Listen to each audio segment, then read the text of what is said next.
catch a glimpse of the Pope. Tomorrow he has a jam-packed schedule, which also includes a one-on-one meeting with President Obama at the White House. Stephen Grace, back to you. All right, Don Champion reporting from Washington, D.C. Thank you. All right, time to take it with Howard.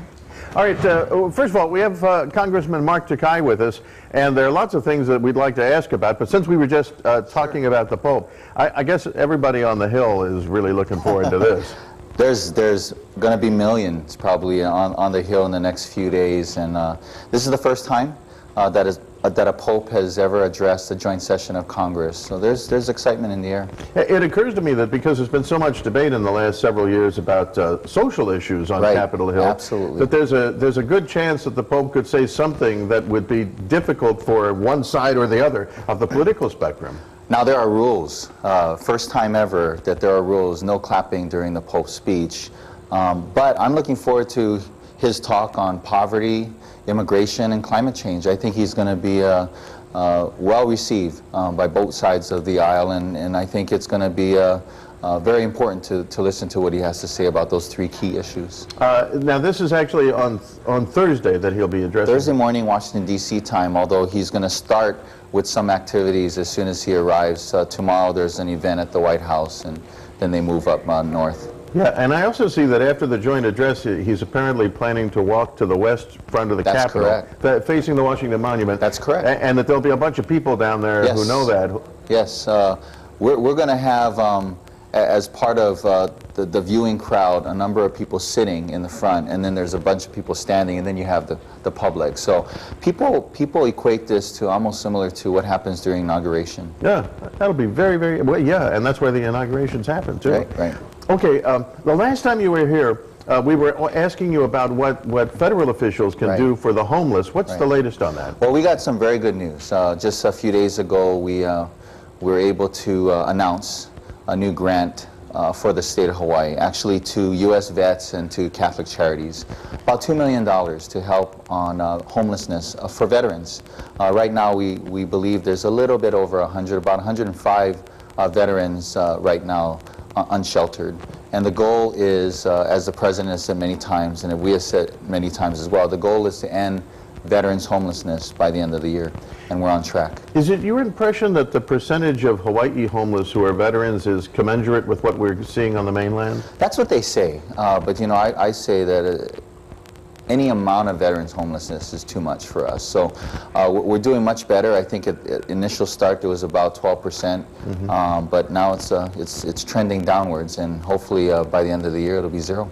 Okay, well, I mean, if it's working, everybody's looking for the new idea that'll actually accomplish something. Right, and you know, we're part of the governor's task force, all 4 members of our congressional delegation, and our responsibility is to just try and drive more federal dollars here back to Hawaii, specifically to address homelessness, but also to take a look at, you know, a whole myriad of other options. The biggest one being creation of more homes, more units, so people can eventually move into them. So speaking of federal dollars, we're in the final month of the federal fiscal year. The last 5 days. On October 1st, there's supposed to be a new budget, and Congress is nowhere close. Well, you know, it's unfortunate, but the Republicans on both sides of the House and the Senate have struggled with putting forward even a proposal. The latest manufactured crisis is the focus on defunding Planned Parenthood, and they're using that to force a debate along with the budget. We're trying to get what we're calling a continuing resolution passed, so we can continue the discussion for maybe a couple or maybe 3 more months, maybe to the end of the year. But there's no proposal on the House side. Now, I understand that just a few minutes ago the Senate started debating a continuing resolution, and we'll see how that goes. But you know, it's very disappointing from my side that we have not seen a budget bill continuing resolution on the floor of the House yet. I noticed there seems to be some dispute even in Republican ranks about whether this tactic concerning Planned Parenthood will have any effect. One member of the Freedom Caucus resigned over tactics, and the head of the National Right to Life Committee said she didn't see it accomplishing anything. Well, you know, the idea of a continuing resolution is to keep government funded, you know, so we can continue to work on a budget that in the end will get us to the end of the next fiscal year.